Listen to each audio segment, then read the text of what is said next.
Welcome back. House Oversight Committee Chairman James Comer signing off on 3 subpoenas yesterday, ordering Hunter Biden, James Biden, and Rob Walker to appear for testimony.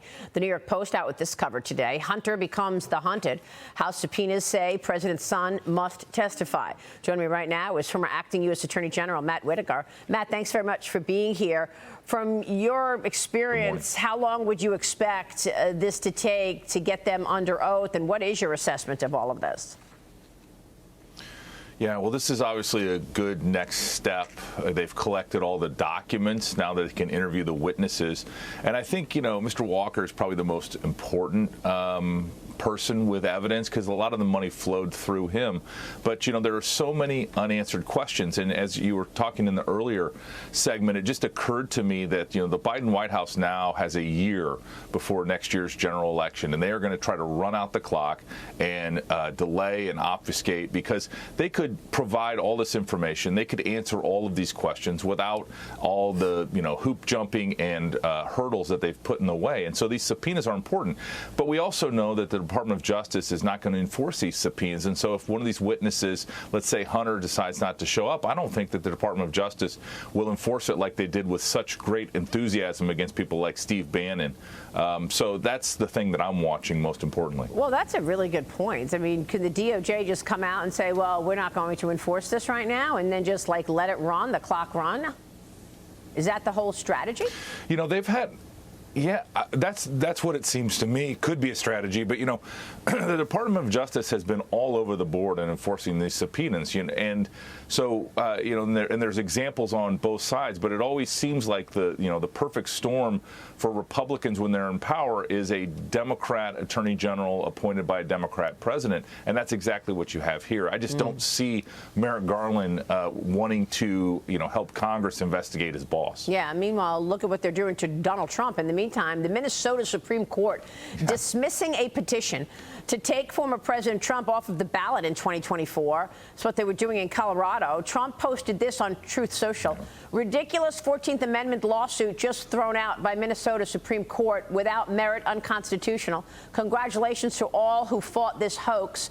But in Colorado, Matt, a lawsuit to have Trump removed from the ballot is still ongoing. The closing arguments will be held next week. Your thoughts, AG? I mean, is it unconstitutional to remove Trump from the ballot?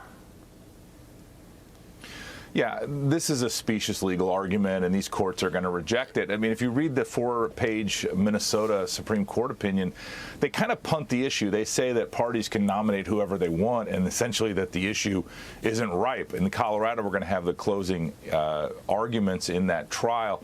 I think the argument is not going to be successful, but at the same time, once you get these blue state courts involved, you never know exactly the outcome because, again, this is just a derivation of Trump derangement syndrome that permeates a lot of people on the left. Oh, it's unbelievable.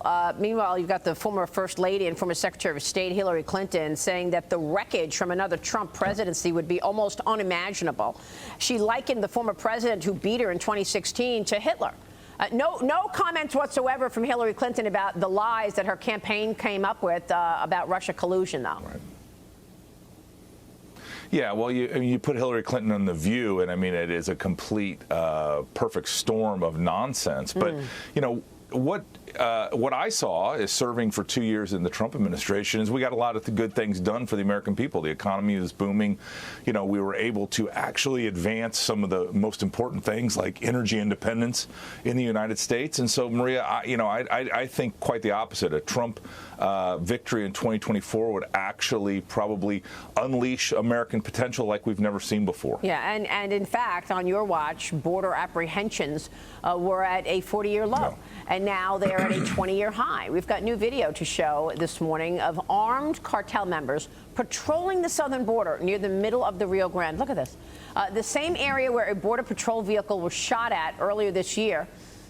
These are the people who are deciding who comes into America and who doesn't. This is absolutely outrageous. Then there's an alleged smuggling operation gone horribly wrong after a vehicle full of illegal migrants crashed into an SUV while fleeing police. 8 people were killed, including 2 American citizens, Matt.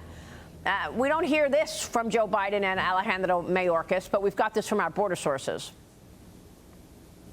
Yeah, the only people with operational control right now of the southern border are the cartels, who are profiting billions of dollars. Ultimately, the United States needs to reassert control of the southern border. It's not going to be easy, and it's going to be fairly violent, I would expect, because these cartels have grooved in these ways to get both people in illegally and all of the drugs that are pouring through our southern border. Maria, this is probably the most important national security issue we have. We have so many people that we don't know who they are, we don't know where they are, and we don't know their intentions. But if the situation on October 7th in Israel and thereafter taught us one thing, it is that we need to pay a lot more attention as to who is in our country and what their intentions are, because we could have all sorts of violence break out if we're not careful. Well, that's right, and they're not careful. Let's be honest. Tiana Lowe-Desher is here. Go ahead, Tiana. We've heard congressional Republicans sparring with the Biden administration about getting more money for the border. Last night, we heard candidates like Ron DeSantis saying that we need to just add more troops, deploy troops at the southern border. But from your perspective, is it about personnel? Is it about funds? Or is it just about policy? Do you think that those troops at the southern border would be helpful or necessary in staunching this flow that just exploded since Biden has taken office?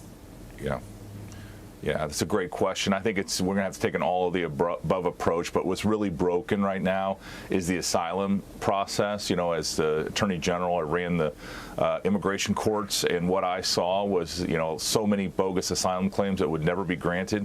But because the system is overwhelmed, these hearings don't happen for up to a decade.